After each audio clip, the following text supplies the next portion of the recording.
মালাউন্ডা দেশ ছেড়ে চলে যাও, হিন্দুরা চলে যাও মিছিল করতেছে।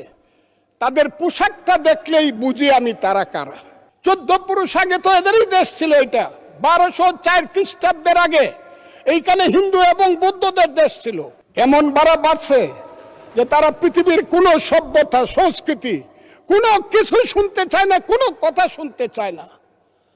ধর্মকে নিয়ে শুধু ব্যবসা করতে চায়। তারা হলো ধর্ম ব্যবসায়ী। মন্দির ওখানে করা ঠিক না, বা রাম মূর্তি করা ঠিক না, বন্ধ করে দেন একদম কঠিনভাবে, যে না এই দেশে কোনো মন্দির টন্দির বা মূর্তি করা যাবে না। কিন্তু আমি মনে করি ওই 100 না 300 ফুট মূর্তি বানাক, আমি মুসলমান, আমার কি আইলো গেল, আমি তো ওটার দিকে তাকাই না। আমি প্রয়োজনে 25 তলা মসজিদ করব। প্রতি সপ্তাহে সর্বোচ্চবার বিকাশ পেমেন্টে 50 জন হবেন পেমেন্ট চ্যাম্পিয়ন। জিতে নিন টিভি সহ আকর্ষণীয় সব প্রাইজ। প্রত্যেকদিন স্লোগান হচ্ছে এইটা চাই না, ওইটা চাই না, মারামারি, শাহবাগ, পলাশবাড়ি।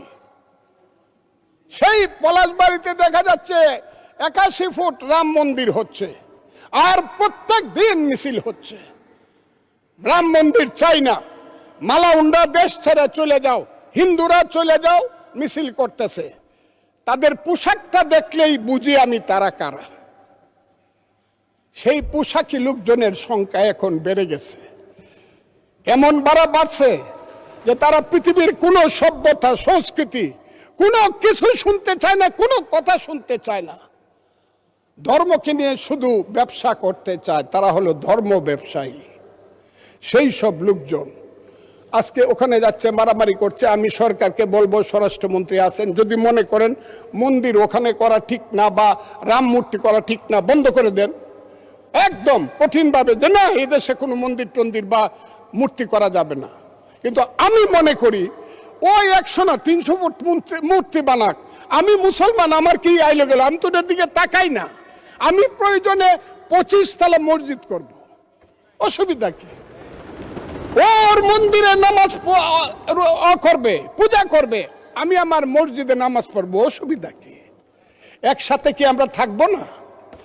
ওরা কি 9% মানুষ, 1.5 কোটি মানুষ, ওরা কি থাকবে না এই দেশের? এদের দেশ।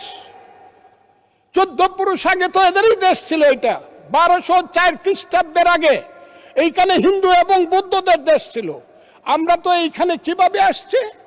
আমরা আসছি হযরত খাজা মাইনুদ্দিন চিশতি রহমাতুল্লাহ আলাইহি, খাজা নিজামুদ্দিন বখতিয়ার খাকি, হযরত শাহজালাল, শাহপরান, গেসুদারাজ, ওই চট্টগ্রামের বাইজিদ বুস্তামি, ওই বাগেরহাটের খান জাহান আলী থেকে ধরে ওলিয়া উলিয়া গাউস কুতুব দরবেশেরাই তো এই দেশে বলছে আইসে, শোনো হে মানুষ ভাই, সবার উপরে মানুষ সত্য, তার উপরে নাই, তার নাম হইল সুফিবাদ।